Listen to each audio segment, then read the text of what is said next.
Hello everyone, I am Neha and welcome back to my channel. In this video we will talk about partial correlation. ये जो topic है ये MPC 006 का है and block 2 unit 3.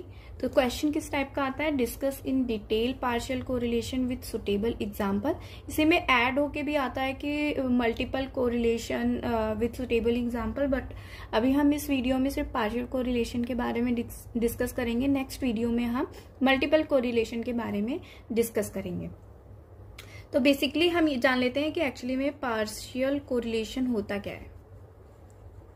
Correlation, अगर हम simple correlation की बात करें, हमने प्रीवियस जब कोरिलेशन डिस्कस किया था तो हमने ये डिस्कस किया था कि कोरिलेशन क्या होता है.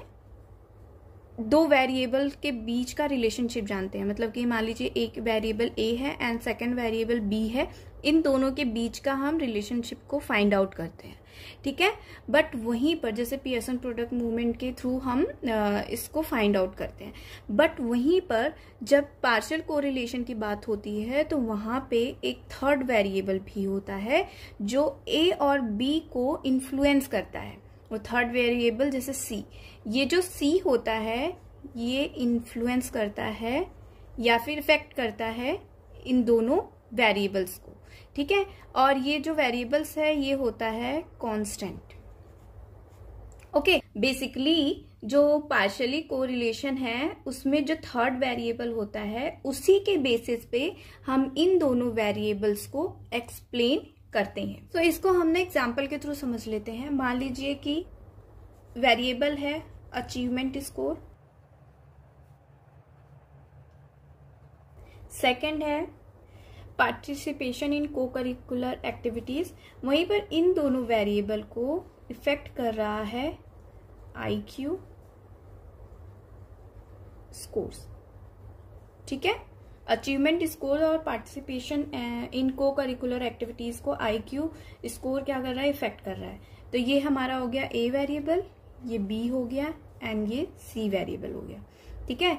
तो ये जो अचीवमेंट स्कोर है ये हो जाएगा हमारा इंडिपेंडेंट वेरिएबल, ये हो जाएगा डिपेंडेंट वेरिएबल और ये हमारा हो जाएगा कंट्रोल वेरिएबल. ठीक है. तो IQ स्कोर के अलावा भी बहुत सारे ऐसे फैक्टर हैं या फिर वेरिएबल हैं जो कि इन दोनों वेरिएबल्स को इफेक्ट कर सकते हैं. जैसे सोशियो इकोनॉमिक स्टेटस हो गया फिर या एज स्कोर हो गया. बट जो इग्नू का सिलेबस है उसमें सिर्फ इन्हीं 3 वेरिएबल्स के बारे में डिस्कस है, तो हम इसी की बात करेंगे. और इन 3 वेरिएबल के लिए 3 फॉर्मूले हैं. बट जो इग्नू का सिलेबस है उसमें सिर्फ एक ही फॉर्मूला है, तो सिर्फ हम उसी एक फॉर्मूले के बारे में डिस्कस करेंगे. तो चलिए पहले देख लेते हैं फॉर्मूला.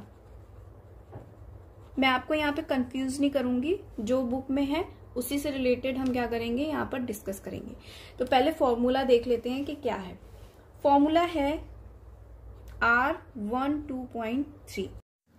सो 12.3 को रीड करते हैं कोरिलेशन बिटवीन 1 एंड 2, और जो 3 है वो पार्शियल आउट होता है, इसीलिए इसे पार्शियल कोरिलेशन कहा जाता है. तो फॉर्मूला हो जाएगा 12 माइनस R13 एंड इंटू 2 3. ठीक है. एंड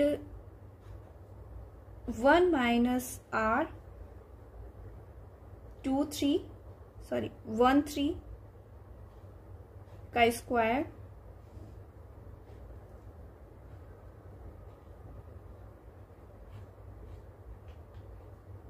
तो आप कंफ्यूज मत होना. अगर A1 2 3 की जगह अगर ABC भी दे देता है तो आप उसको लेकर कंफ्यूज मत होइएगा. आप इसी के अकॉर्डिंग लर्न कर लेना अपना ये फॉर्मूला, और उसी के बेस पर आप अपने जो भी वैल्यू रहेगी उसको पुट करके सॉल्व करना होता है. तो चलिए हम पहले क्वेश्चन सॉल्व करते हैं. तो ये क्वेश्चन है जिसमें हमें 12.3 को फाइंड करना है, जिसमें वैल्यू दे दी गई है, 3 वैल्यूज है. अब हमने फॉर्मूला देखा था यहाँ पे मैं दोबारा लिख देती हूँ.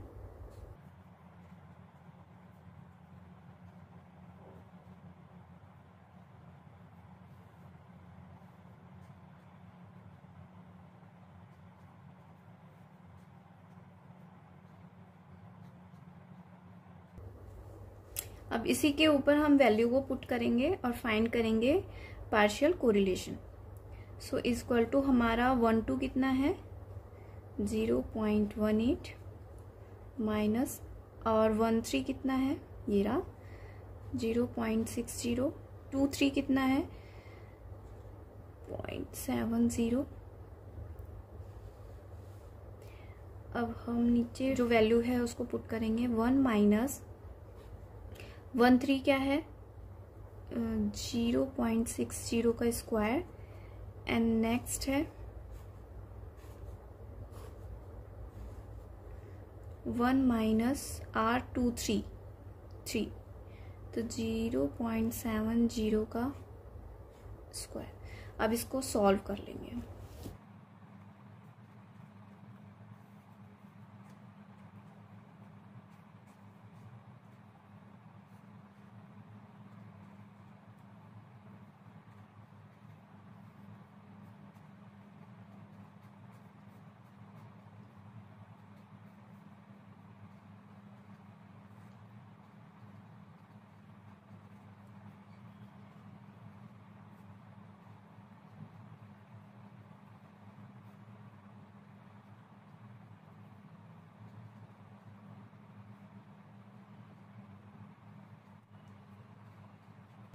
तो आपका जो पार्शियल कोरिलेशन है वो आ जाएगा 0.67। आपको यहाँ पर significance of partial correlation coefficient को एक्सप्लेन करने की जरूरत नहीं है, क्योंकि उसके लिए आपको डीएफ निकालना होगा और डीएफ के लिए फिर उसके बाद आपको टेबल से कंपैरिजन डिजिट जो भी मिलेगी उससे कंपैरिजन करके आपको वहां पर उसको एक्सप्लेन करना होगा। बट एग्जाम में आपको ऐसी कोई टेबल नहीं मिलेगी, ठीक है, तो उसकी कोई जरूरत नहीं है, सिर्फ आपको इतना ही करना है। तो अब मैं एक्सप्लेन कर देती हूँ यहाँ पर हुआ क्या है। ये मैंने पुट की वैल्यू, ठीक है, यहाँ पर हमने इन दोनों वैल्यू को इनटू किया तो ये वैल्यू आ गई और इन दोनों वैल्यू को स्क्वायर करके यहाँ पर लिख दिया, ठीक है। और फिर उसके बाद क्या किया है कि ये जो इन दोनों को माइनस करके यहाँ पे लिखा है और 1 माइनस किया है इस वैल्यू से जितना है यहाँ पर, स्क्वायर रूट अभी हटा नहीं है। इसके बाद हमने यहाँ पर इसका स्क्वायर रूट निकाला है तो ये आया है स्क्वायर रूट, ठीक है। और फिर इस वैल्यू को हमने इनटू करके यहाँ पर मेंशन किया है। अब इसी वैल्यू को अगर हम इन दोनों के डेसिमल को हटाएंगे तो हमें ये वैल्यू फाइंड होगी और फिर इसको हमने कट किया है तो हमें ये वैल्यू फाइंड हुई है, जिससे कि हमें डिवाइड करने में इजी हो जाए। तो जब हमने डिवाइड किया है तो हमारा 0.67 वैल्यू आई है, जो कि हमें पार्शियल कोरिलेशन वैल्यू है, ठीक है। आई होप ये टॉप पॉइंट आपको समझ में आई, कैलकुलेशन आपको समझ में आई, इसीलिए मैंने बहुत ही इजी कैलकुलेशन रखी थी, जिससे कि आपको एग्जाम में भी इजी हो और आपको समझ में भी इजीली आ जाए। अब मैं 2 क्वेश्चन देती हूँ और एक क्वेश्चन का मैं आंसर दूंगी, दूसरे क्वेश्चन को आप खुद से कंप्लीट करके उस क्वेश्चन को कमेंट सेक्शन में जरूर लिखना, जो कि आपके एग्जाम के लिए प्रैक्टिस हो जाएगी। सो ये क्वेश्चन है जो आपको प्रैक्टिस के लिए मैंने दिए हैं, अगर सॉल्व करें तो ज़्यादा बेटर है आपके लिए।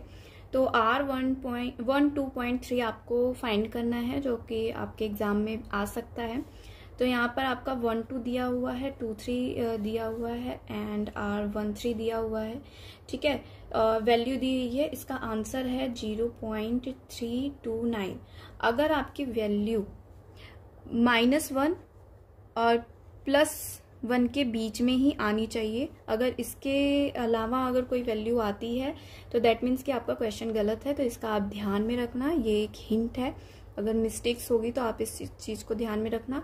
एंड ये क्वेश्चन आपको, इसका आंसर मैं नहीं बता रही हूँ, आपको खुद से प्रैक्टिस करके कमेंट सेक्शन में लिखना है, ठीक है, जिससे कि मुझे पता चले कि आप लोग सच में कर रहे हैं या नहीं कर रहे हैं। गुड फॉर यू अगर आप करते हैं तो ये था topic partial correlation. I hope ये टॉपिक आपको समझ में आया हो। समझ में आया तो प्लीज लाइक करें, शेयर करें और मेरे चैनल को सब्सक्राइब करें for more videos. Thanks for watching.